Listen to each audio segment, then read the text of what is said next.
नमस्कार। आज मंत्रिपरिषद में 51 एजेंडा 51 पर निर्णय हुआ और सर्वप्रथम जो सबसे महत्वपूर्ण एजेंडा था इसमें ये 37 प्रस्ताव से 37 और ये ग्रामीण कार्य विभाग के थे और हमारे ग्रामीण क्षेत्र में जो सड़कें हैं उनका उन्नयन और उनका रिपेयर और उनका मेंटेनेंस इससे संबंधित था। तो 37 अभिलेखों में ये 37 जिलों के थे जिसमें 11,251 पथों से संबंधित था। 11,251 पथों से संबंधित था। इन पथों की लंबाई सभी पूरे 37 संलेख को मैं जोड़ के बता रहा हूं। 19,667 किलोमीटर था। ये 19,867 किलोमीटर और कुल लागत थी 17,266 करोड़ और इसमें 7 साल का दीर्घकालीन प्रबंधन अनुरक्षण था। तो मैं फिर से पढ़ देता हूं। करीब 37 संलेख थे 37 डिस्ट्रिक्ट्स का। इसमें पथों की संख्या थी 11,251 और लंबाई थी 19,867 और पथों की कुल लागत थी 17,266 करोड़ और 7 साल इसमें दीर्घकालीन प्रबंधन था। तो 37 जिले में एक जिला इसमें नहीं था और एक जिला इसलिए नहीं था कि एक जिला खगड़िया जिला जो था इसमें पूर्व से ही स्वीकृत था, जिसमें 170 रोड्स उसके थे, 202 करोड़ उसका लंबाई था और उसका कॉस्ट था 156। सो 38 जिलों का जो फाइनल टोटल 38 जिले का फाइनल टोटल हो गया 11,421 11,421 इसमें पथ थे। मैं टोटल 38 जिलों का बता रहा हूं आपको।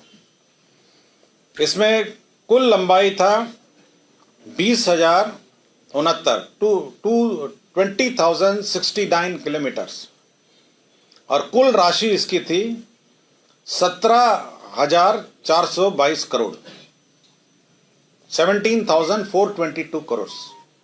तो ये पूरे 51 एजेंडे में 37 एजेंडा यही था।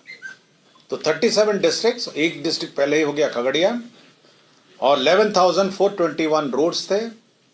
लंबाई 20,069 किलोमीटर्स और 17,422 किलोमीटर। तो आपका कुल 37 एजेंडा तो ऐसे ही मैंने आपको एक्सप्लेन कर दिया। ये योजना का नाम है मुख्यमंत्री ग्रामीण सड़क उन्नयन योजना। ये सारी योजनाएं इसके अंतर्गत थी। मुख्यमंत्री ग्रामीण सड़क उन्नयन योजना के तहत ग्रामीण सड़क सुदृढ़ीकरण एवं प्रबंधन कार्यक्रम। तो ये इसका स्कीम का नाम था, मुख्यमंत्री ग्रामीण सड़क उन्नयन योजना, और इसके तहत ग्रामीण सड़क सुदृढ़ीकरण एवं प्रबंधन कार्यक्रम। इसमें इसका सुदृढ़ीकरण होना था और 7 साल का मेंटेनेंस होना है। तो 37 जिलों का ये प्रस्ताव आज स्वीकृत हुआ है। एक खगड़िया जिला का पूर्व में स्वीकृत हुआ है। मैं पूरी लिस्ट पूरे जिलावार आपको मैं उपलब्ध करा दूंगा। गन्ना उद्योग विभाग का एक प्रस्ताव था जिसमें आपको जानकारी होगा कि हर साल जो क्षेत्र विकास परिषद कमीशन है उसका दर सरकार घटाती है। तो 1.80 से घटाकर उसको 0.20 सरकार ने क्षेत्र विकास परिषद कमीशन को घटा दिया। ये 3 साल का घटाया है, 22-23, 23-24 और 24-25 का। उद्योग विभाग का प्रस्ताव था औद्योगिक प्रोत्साहन नीति 2006 से आच्छादित इकाइयों को SGST की प्रतिपूर्ति की स्वीकृति। जो 2006 के इकाई थे, जब पॉलिसी बनी थी उस वक्त वैट था, तो अब उसके इकाइयों को SGST की प्रतिपूर्ति की भी स्वीकृति दी गई। नगर विकास एवं आवास विभाग का एक प्रस्ताव था समस्तीपुर आयोजना क्षेत्र। समस्तीपुर का प्लानिंग एरिया वो एरिया होता है जो अर्बन मतलब एरिया डिफाइन करता है। नगरीय क्षेत्र नहीं है बट प्लान मतलब उसका प्लान्ड डेवलपमेंट होगा। तो समस्तीपुर आयोजना क्षेत्र का सरकार ने स्वीकृति दी है। 2 निर्माण कार्य कॉलेजों में शिक्षा विभाग ने स्वीकृत किया का प्रस्ताव स्वीकृत हुआ है। एक तो मगध महिला कॉलेज महाविद्यालय मगध महिला कॉलेज है पटना में। इसके परिसर में विज्ञान भवन 6G+6 और ऑडिटोरियम का निर्माण। इसमें 47 करोड़ 23 लाख 95 हजार रुपये व्यय होंगे। तो मगध महिला कॉलेज जो है उसी के परिसर में ये शैक्षणिक भवन स्वीकृत होगा। कितने वाली भी कर दीजिए सर। मगध महिला कॉलेज में के अंतर्गत विज्ञान भवन साइंस बिल्डिंग G+6 का होगा और ऑडिटोरियम बनेगा मगध महिला कॉलेज में, और इस पर 47 करोड़ 23,95,000 व्यय होगा। 47 करोड़ 23,95,000 व्यय होगा।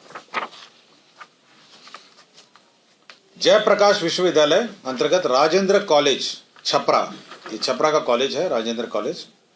इसमें शैक्षणिक भवन का विज्ञान जो साइंस बिल्डिंग है G+4, कला संकाय G+4, सभागार फर्नीचर एवं फिक्सर सहित G+1, 4 दीवारी 600 मीटर, 61 करोड़ 42,83,000 इस पर व्यय होगा। 61 करोड़ 42,83,604 रुपये। तो ये बिल्डिंग बनेगी जयप्रकाश विश्वविद्यालय अंतर्गत राजेंद्र कॉलेज छपरा। शिक्षा विभाग के प्रस्ताव था जो मुख्यमंत्री बालिका बालक पोशाक योजना है, शताब्दी मुख्यमंत्री बालिका पोशाक योजना है, इसके अंतर्गत जो शैक्षणिक सत्र अगला सत्र जो है यूनिफॉर्म की राशि सत्र के सबसे पहले मिल जाएगी। होता ये था कि बच्चे जो है ये यूनिफॉर्म की राशि सत्र के अंत में मिलती थी और बच्चों को ये कारण मिल जाता था कि मेरे पास यूनिफॉर्म के पैसे नहीं है। इसलिए इस बार सरकार ने यह निर्णय लिया है कि सत्र शुरू होते ही यूनिफॉर्म के पैसे मिलेंगे, बच्चे यूनिफॉर्म सिलाएंगे और पूरा सत्र यूनिफॉर्म में रहेंगे। और अटेंडेंस का जो गाइडलाइन होगा पिछले साल का जो अटेंडेंस है उसके हिसाब से हम लोग दे देंगे। और जो क्लास 1 वाले जो नए बच्चे हैं उनको सभी को इर्रेस्पेक्टिव अटेंडेंस हम लोग दे देंगे। तो इससे ये होगा कि स्कूलों में साल भर बच्चे अटेंडेंस यूनिफॉर्म में रहेंगे। अन्यथा ये देखा गया है कि बच्चे बिना यूनिफॉर्म के रहते हैं और साल के अंत में यूनिफॉर्म का पैसा देने का कोई लाभ नहीं होता। पशु एवं मत्स्य संसाधन विभाग का वित्तीय वर्ष 2024-25 से 2027-28 में जो 4th कृषि रोड मैप है उसमें जूनोटिक रोग जनकों के अध्ययन, एंटी माइक्रोबियल प्रतिरोध की निगरानी तथा विष एवं अवशेष विश्लेषण, ये तो बिहार पशु विज्ञान विश्वविद्यालय में वन हेल्थ प्लेटफॉर्म बनाने के लिए 26 करोड़ 55,66,000 रुपये की स्वीकृति दी गई। केंद्र प्रायोजित योजना है नगर विकास का अटल नवीकरण शहरी परिवर्तन मिशन अमृत 2.0। इसके अंतर्गत बेतिया जल आपूर्ति योजना के अंतर्गत 68 करोड़ 78,16,000 रुपये की प्रशासनिक स्वीकृति दी गई। इंडस्ट्रीज डिपार्टमेंट का प्रस्ताव था प्रधानमंत्री सूक्ष्म खाद्य उद्यम उन्नयन योजना। इसके अंतर्गत 2025-26 तक होने के फलस्वरूप वित्तीय वर्ष 2025-26 के अंतर्गत उस उक्त योजना कार्यान्वयन हेतु अनुमानित व्यय 295 करोड़ 44 लाख रुपए मात्र की योजना स्वीकृत की गई। मद्य निषेध एवं उत्पाद निबंधन विभाग में सोनबरसा अंचल सहरसा में स्थायी रूप से नया अवर निबंधक कार्यालय खोला जाएगा, सब रजिस्ट्री ऑफिस खोला जाएगा सोनबरसा अंचल सहरसा में।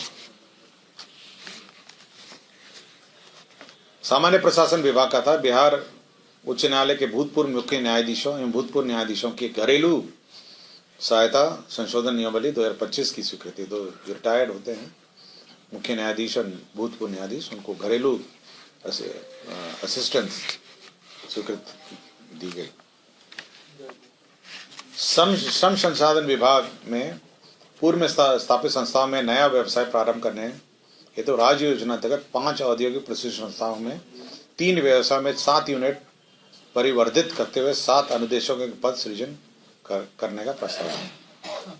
लास्ट में हमारे गेस्ट हाउस जो है स्टेट गेस्ट हाउस के जो अधीक्षक हैं उनका कार्यकाल 1 साल से कॉन्ट्रैक्ट पर बढ़ाया गया। धन्यवाद।